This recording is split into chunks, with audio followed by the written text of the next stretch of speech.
be the spokesperson for India, that is Bharat. Hello future leaders. Recently United states के बहुत ही ज्यादा experience और veteran diplomat जिनका नाम है माइकल बर्न्स, उन्होंने एक बहुत ही बड़ा प्रेडिक्शन किया है इंडिया को लेके। उन्होंने ये नहीं कहा कि इंडिया सुपर पावर बनेगा या नहीं बनेगा, वो जरूर बनेगा, बट बात है टाइम की। अब वो कितना जल्दी बनते हैं या कितना धीरे बनते हैं वो उनके ऊपर डिपेंड करेगा। और ऐसे क्या फैक्टर्स थे जिनके बारे में उन्होंने मेंशन किया कि ये सारे फैक्टर्स मैं इंडिया में देखता हूं, इसीलिए मैं इतना बड़ा प्रेडिक्शन कर पा रहा हूं। थोड़ी देर में मैं आपको वो वीडियो भी दिखाऊंगा। और जहां तक आप टाइम की बात करेंगे तो इन्होंने कहा है कि 40 साल बाद हम किसी भी स्टेज पे बैठे होंगे या कभी भी हम इंडिया की बात कर रहे होंगे तो India one of the super powers होगा या एक बहुत बड़ी ताकत के तौर पे उभर के आएगा। और जहां तक आप बात करते हैं in US diplomat Michael Burns की, तो मैं एक बार आपको बता दूं कि ये कितने बड़े इंपॉर्टेंट रोल प्ले कर चुके हैं पास्ट के अंदर। अगर आप ये मानेंगे कि इनका एक्सपीरियंस कहां से आता है, तो ये 6 यूएस प्रेसिडेंट्स के अंडर सर्व कर चुके हैं और उसी के साथ-साथ 9 सेक्रेटरी ऑफ स्टेट के साथ में काम कर चुके हैं और ये एम्बेसडर रह चुके हैं नेटो, ग्रीस और चाइना के। और रिसेंटली 2022 से जो 2025 का टाइम था, उस टाइम पे ये एम्बेसडर थे टू चाइना और अभी रिसेंटली ये डिप्लोमेसी और इंटरनेशनल रिलेशन से जुड़े हुए काफी सारे लेक्चर्स लेते हैं हार्वर्ड कैनेडी स्कूल के अंदर। और इनका एक बहुत बड़ा इंपॉर्टेंट रोल था जब मैं इंडिया और यूएस रिलेशनशिप की बात करता हूं। आप सबको 2008 की इंडिया और यूएस के बीच में जो सिविलियन न्यूक्लियर डील हुई थी वो सब याद होगी, क्योंकि इंडिया एनपीटी का मेंबर नहीं था और एनपीटी का मेंबर ना होते हुए भी यूएस ने इंडिया के साथ में साइन करी कि हम दोनों देश मिलकर सिविलियन जो न्यूक्लियर एनर्जी है या जो न्यूक्लियर एनर्जी को किस तरीके से सिविलियन पर्पस के लिए इस्तेमाल करना है उसमें साथ साथ हम कॉपरेट करेंगे। उस टाइम पे भी माइकल बर्न्स एक लीड नेगोशिएटर थे। तो आप इनकी इंपॉर्टेंस को इग्नोर नहीं कर सकते हो। और जिस तरीके से अभी ये लेक्चर्स ले रहे हैं और पास में जो इनका एक्सपीरियंस रहा है और खासकर इन्होंने काफी बार सपोर्ट दिखाया है कि इंडिया और यूएस की रिलेशनशिप मजबूत होनी चाहिए। और इवन अगेन वही बात है, आप आज किसी भी वेटरन या फॉर्मर या देखिए प्रेजेंट यूएस डिप्लोमेट तो कभी भी अपनी गवर्नमेंट के अगेंस्ट जाके स्टेटमेंट नहीं देंगे, बट जब ये ऐसे स्टेटमेंट यूएस के ऐसे वेटरन डिप्लोमेट और एक्सपीरियंस डिप्लोमेट से निकल के आते हैं तब आपको एक रियल पिक्चर पता चलती है कि इंडिया के बारे में ये क्या सोच रखते हैं और क्या पॉलिसीज थी पास्ट में 25 से 30 साल पहले। ये सारी चीज इनके स्टेटमेंट से, इनके विजन से, इनके ओपिनियन से हम जान पाते हैं। अब आगे बढ़ने से पहले एक बार के लिए मैं आपको ये वीडियो दिखाना चाहूंगा जिनमें इन्होंने बात करी है उन फैक्टर्स की, और उन फैक्टर्स को भी मैं एक्सप्लेन करूंगा कि ये किस कंटेक्स्ट में कह रहे हैं, क्यों वो फैक्टर्स इतने इंपॉर्टेंट हो जाते हैं अगर आने वाले टाइम पे इंडिया को सुपर पावर बनना है। और मैं सिर्फ आपको रोजी पिक्चर नहीं दिखाता हूं, एक ऐसा साइड भी आपको दिखाना जरूरी है जहां पे आप कंस्ट्रक्टिव क्रिटिसिज्म कर सकें और बता सकें, क्योंकि मैं भी यही चाहता हूं कि इंडिया आने वाले टाइम पे सुपर पावर बने। हां, जो अच्छी चीजें हैं वो आपको पता है, मुझे पता है, विश्व को पता है, अच्छी बात है। लेकिन अगर आप कंस्ट्रक्टिव क्रिटिसाइज नहीं कर सकते, आप अपने ऊपर या किसी भी चीज में जहां पे आप ग्रोथ चाहते हैं वहां पे आप कंस्ट्रक्टिव क्रिटिसिज्म को हैंडल नहीं कर सकते, बिलीव मी, आप कभी भी ग्रो नहीं करेंगे as a individual, as a society, as a nation. इसीलिए हमें उन चीजों पे भी ध्यान देना होगा जहां पे हम कमजोर हैं और हमें काम करने की जरूरत है। और यही एक एजुकेटर का रोल होता है कि सिर्फ एक रोजी पिक्चर नहीं दिखानी होती है, रियलिटी दिखानी होती है अपने व्यूअर्स को। आपका क्या मानना है आप कमेंट सेक्शन में जरूर बताइएगा, बिकॉज आपका जो ओपिनियन है, आपका जो पॉइंट ऑफ व्यू है वो मेरे लिए, मेरे चैनल के लिए और खासकर आपकी सोच के लिए, आपकी क्रिटिकल थिंकिंग के लिए भी बहुत ज्यादा इंपॉर्टेंट है। बट उससे पहले have a look at this video. In India, as are you, by population, by scientific talent, and by location, which is everything in diplomacy that is in real estate, India is going to be a great power. It may be, if we came back here 40 years from today, we'd say that's the great power in the world. अब आप किसी को भी देख लीजिए, हर एक nation को पता है, हर एक रीजन को पता है, हर एक डिप्लोमेट को पता है कि आने वाले टाइम पे इंडिया का कितना बड़ा रोल होने वाला है। और जहां पे ये बात करते हैं कि इंडिया, अब आप देखिएगा, उस डायरेक्शन में मूव कर रहा है, उस डायरेक्शन में, उस रास्ते पे चल रहा है जहां पे वो आने वाले टाइम पे ग्लोबल मेजर पावर बनता हुआ उभरेगा। अब इन्होंने यहां पे 3 चीजों की बात करी, एक लार्ज पॉपुलेशन, दूसरा हमारा स्ट्रॉन्ग साइंटिफिक टैलेंट और तीसरा हमारी जो इंपॉर्टेंट स्ट्रेटेजिक लोकेशन है। हर एक फैक्टर प्ले करता है। इंटरनेशनल रिलेशन की खूबी है ना, science and tech, defence, geography, location, leader, policies, ये सारी की सारी चीजें मैटर करती हैं और इसलिए आपको और मुझे और बाकी सारे व्यूअर्स को जियोपॉलिटिक्स पसंद भी है। अब देखिए, जहां तक लार्ज पॉपुलेशन की बात है, आज के टाइम पे अगर जितना सेंसस हुआ है, जो 2011 में सेंसस हुआ था, उसके हिसाब से हमारे पास में 1.4 बिलियन पॉपुलेशन है। बट उसमें एक फैक्ट है जो इंपॉर्टेंट है, और उसमें फैक्ट यह है कि अगर आज आप वर्किंग पॉपुलेशन की बात करेंगे, क्योंकि वर्किंग पॉपुलेशन ही ऐसी पॉपुलेशन है जो आपको बताता है कि इकोनॉमिक वाइज हम कितना ग्रो कर सकते हैं, क्योंकि चिल्ड्रन उस वर्किंग पॉपुलेशन पे डिपेंड कर रहे होते हैं, जो ओल्ड एज इंडिविजुअल्स होते हैं या जो ओल्ड एज होता है पॉपुलेशन का, वो भी उनके ऊपर डिपेंड कर रहा होता है और वो दिखाता है। और वो सबसे ज्यादा फेवरेबल है आज के टाइम पे, जहां पे चाइना इस चीज से सफर कर रहा है, जापान इस चीज से सफर कर रहा है, साउथ कोरिया सफर कर रहा है। वहां पे हमारी ये सबसे बड़ी ताकत है कि आज अगर आप 15 से लेकर 59 की एज के बीच में देखेंगे, जिसे हम वर्किंग पॉपुलेशन कहते हैं, वो अभी इंडिया की 60 से 65% जनता है। और इस चीज को हम डेमोग्राफिक डिविडेंड कहते हैं। और इसलिए कहा जाता है कि अगर हमने इस वर्किंग एज पॉपुलेशन का फायदा नहीं उठाया या फिर इनकी जो स्किल सेट है या जो ये जिस सेक्टर में अच्छा कर सकते हैं अगर वहां तक नहीं पहुंचते हैं, तो ये डेमोग्राफिक डिविडेंड डेमोग्राफिक डिजास्टर भी बन सकता है। तो ये चीज है, जो चीज आपके लिए बहुत बड़ी शक्ति है वो आपकी ताकत भी बन सॉरी आपकी कमजोरी भी बन जाती है कभी। दूसरा है स्ट्रॉन्ग साइंटिफिक टैलेंट। अब एक तो जब पॉपुलेशन होती है ज्यादा, तो आपके पास में वर्किंग एज पॉपुलेशन है, तो कम लोग आप पे डिपेंड कर रहे हैं, तो आप जल्दी ग्रो कर सकते हैं। और वो पॉपुलेशन जो इतना कंज्यूम करती है, जिसकी वजह से हमारी इकोनॉमिक ग्रोथ हमेशा स्टेबल रहती है, तो बाहर के देशों के लिए, बाहर के जो मार्केट्स हैं, कंपनीज हैं, वो हमेशा लगातार कोशिश करते रहते हैं कि कैसे इस मार्केट को टैप इन किया जाए, यहाँ पे कैसे ज्यादा से ज्यादा इन्वेस्टमेंट हो, हमें कैसे ज्यादा प्रॉफिट मिल सके। और ये आने वाले 10, 20, 30, 40 साल आप देखेंगे, बड़ी बड़ी कंपनीज, बड़े बड़े देश बहुत ज्यादा इन्वेस्ट कर रहे होंगे। आप एफटीएस देख सकते हैं जो न्यूजीलैंड के साथ में साइन हुआ। इवन यूरोप चाहता है कि हमारे साथ में बहुत अच्छी डील्स हो, उनका इन्वेस्टमेंट हो, बड़ी बड़ी कंपनीज इन्वेस्टमेंट कर रही हैं। और वहां पे दूसरा रोल आता है साइंटिफिक टैलेंट का। इन दो पॉइंट्स पे बात करने से पहले मैं आपको बताना चाहता हूं कि अन अकेडमी आपके लिए लेके आया लोवेस्ट एवर प्राइस सब्सक्रिप्शन। आप यहां पे मेरा कोड इस्तेमाल कर सकते हैं YUVI50। ये ऑफर आज खत्म हो रहा है, उसके बाद में ये ऑफर दोबारा नहीं आएगा। और अगर आपको मैक्सिमम डिस्काउंट चाहिए तो आप मेरा कोड का इस्तेमाल कर सकते हैं। अब दूसरा है साइंटिफिक टैलेंट। मतलब आपने देखा होगा हमारे यहाँ कितने इंजीनियर्स हैं, डॉक्टर्स हैं, लॉजिकल रीजनिंग वाले काफी सारे लोग क्रिटिकल थिंकिंग कर पाते हैं। मुझे ये पर्सनली अगर आप मुझसे पूछेंगे, मुझे सिर्फ एक ही प्रॉब्लम है जब मैं यूथ से बात करता हूं, ओल्ड एज वाले लोगों से बात करता हूं, because I love talking to people.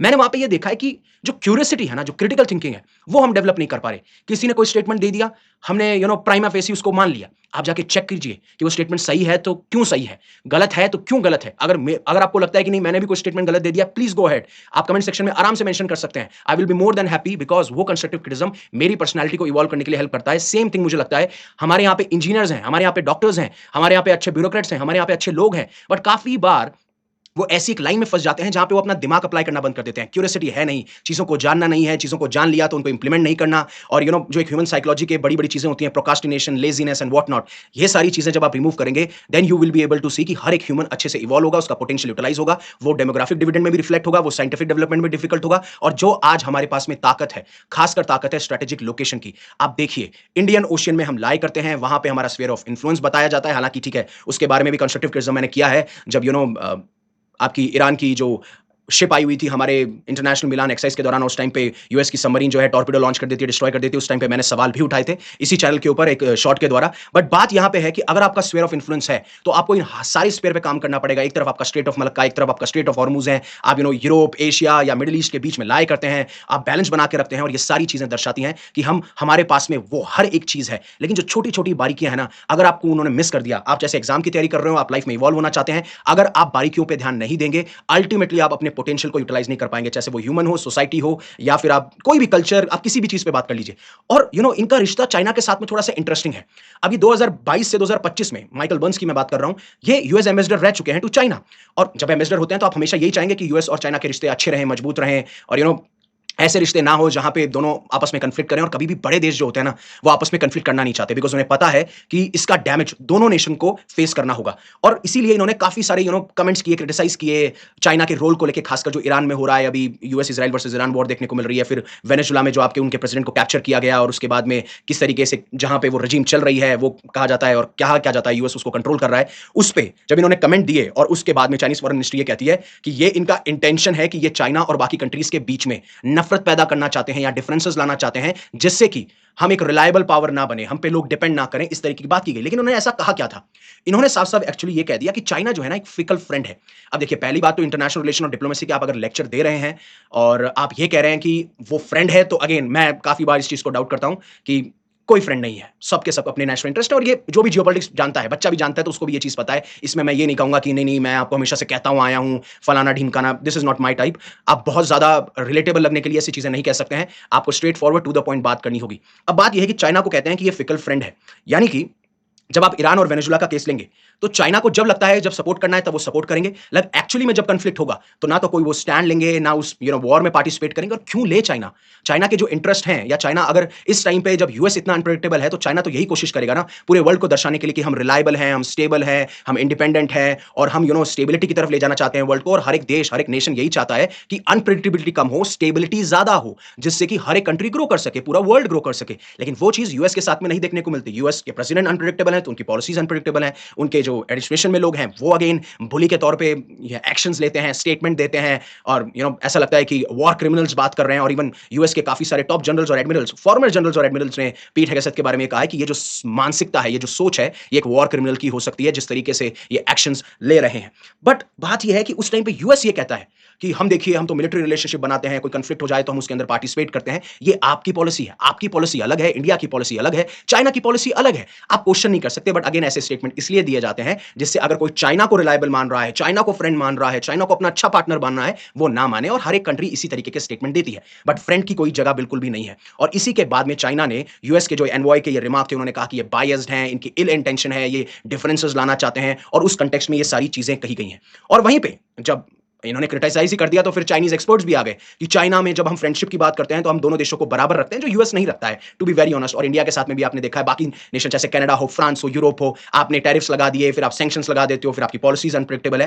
That is fine, मैं उस पॉइंट पे बिल्कुल सहमत करता हूं कि यूएस कभी भी अपने पार्टनर्स को इक्वल फुटिंग नहीं देता है, बराबर के लेवल पे आके नहीं रखता है। लेकिन क्या चाइना रखता है? हाँ ठीक है, शायद दर्शाता ऐसा होगा, लेकिन जैसे सीपैक कॉरिडोर हो, आपका बेल्ट एंड रोड इनिशिएटिव हो, हर जगह आप कोशिश यही कर रहे हैं कि आप अपनी प्रेजेंस बढ़ाएं। और ठीक है, अब चाइना के इंटरेस्ट ऐसे हैं तो हैं, उनकी पॉलिसीज है तो है, और आपको अपनी पॉलिसीज बनानी होगी, क्योंकि सामने वाला देश इसलिए नहीं रुकेगा कि हमारे इंटरेस्ट हर्ट हो रहे हैं। ना ना ना, उसके इंटरेस्ट अगर सर्व हो रहे हैं तो उसको किसी से फर्क नहीं पड़ता, लेकिन हमको हमेशा तैयार रहना होगा। और इसी के बारे में यूएस बार बार बात करता है कि आने वाले टाइम पे जो जापान है या बाकी अलाइज हैं एशिया के अंदर या साउथ ईस्ट एशिया के अंदर, उसमें अगर इंडिया एक इंपॉर्टेंट रोल प्ले नहीं करेगा तो जो चाइना राइज कर रहा है उसको चैलेंज करना बहुत मुश्किल हो जाएगा यूनाइटेड स्टेट्स के लिए। और इसीलिए कहा था फ्रेंडशिप में हम बेनिफिट्स को शेयर करते हैं, रेस्पेक्ट करते हैं, बिल्कुल फ्रेंडशिप में करते हैं, बट डिप्लोमेसी में और इंटरनेशनल रिलेशन में नहीं करते। हाँ ठीक है, हम ऑफिशियल वर्ड्स बात कर सकते हैं, हम ये फ्रेंड की भाषा बोल सकते हैं, but deep down everyone knows there is no friend in geopolitics. But हाँ, एक चीज बात सही है, अमेरिका का एनिमी होना डेंजरस है, बट उनका फ्रेंड होना और भी ज्यादा घातक, मींस इट इज हार्मफुल। और यही चीज आपने देख लीजिएगा, जिस तरीके से उन्होंने बोला है कि इंडिया का राइज होगा, वैसे एक रशियन ऑफिशियल है मैक्सिम ऑरेश्किन, उन्होंने बोला